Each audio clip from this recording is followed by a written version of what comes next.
Man īsti nebija tā problēma, man nepatika, kā izskatījās.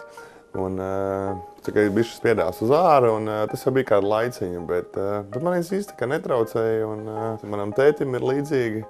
Un tādas man bija jau kopš atceros no tīņa gadiem, man liekas, kāda laiciņa jau.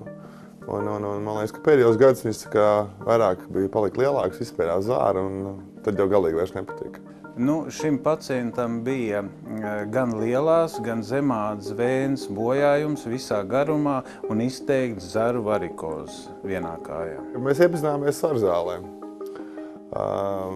Sāk iet svarzāli, un tad mans treneris teica, ka mums ir arī viens ārsts. Viņš redzēja, ka man ir problēmas kājienā, un viņš teica, ka es tev iepazīstināšu, varbūt aizēju uz pārprunāties, ko viņš teiks, un tā arī bija. Nu, es jau sen to gribēju darīt, bet, ja man tad pēkšņi ārsts ir acu priekšā, tad tas bija ļoti vienkārši. Tad mēs arī norunājām operācijas laiku un izdarījām.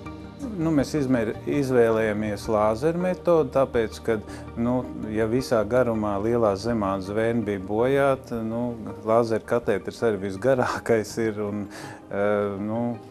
arī tāpēc, ka tīri izteikti bija arī zaru varikoze, ja? Lai to visu varētu likvidēt, lāzeru metoda viņam bija vispiemērotākā. Īstenībā baigi interesanti, bija jautra.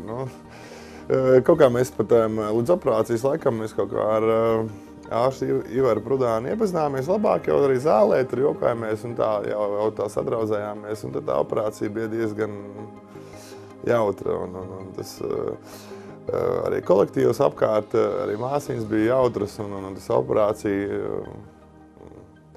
baigi sāpīgi nemaz nebija. Tikai tādi tie dūrieni, anestēzija, bet tā viss tas process bija diezgan ātrs un vienkārši. Operācija noritēja kā parasti, ļoti labi. Viss bija kārtībā.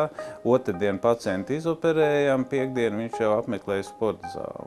Ļoti profesionāls, man ļoti patīk, kad cilvēkiem arī humora izjūta ir, un arī kolektīvām visi ir tādi jautri un pretīm nākoši un ļoti laipni cilvēki. Tas man ļoti patīk. Rezultāts ļoti labs, ja jau viņš pēc 2 dienām apmeklēja sporta zāli. Es domāju, nekādas sūdzības nav vairs, vieglums kājā, krampi izuduši, kas viņam katru nakti mocīja. Labi. Es jūtos labi, beidzot vismaz tie plāksteri ir noņemti, un tas bija tāds diskomforts, bet, kā tikko ārstam teica, arī kāja jūtās vieglāk daudz. Operācija noritēja veiksmīgi, arī rehabilitācija rit pēc plāna. Tikai, kā atzīst pacients, lielākās grūtības viņam šobrīd sagādā tieši kompresijas zeķes. Un tas vienīgais mīnus ir, ar citu man arī tur bija pazīstama draudzene, viņa teica, es gribu redzēt, kā to zeķu vilks katru dienu. Tā kā, bet, nav tik traki. Bet, vēl 2-3 nedēļas jāpanēsā ir tā kā, tas ir vajadzīgs, kā ārsts teica, lai ātrāk tur viss atzīst un mazāk zilumi ir un tā tālāk. Tā kā, nekas jau nenotiks, tur pāris nedēļas panēsā.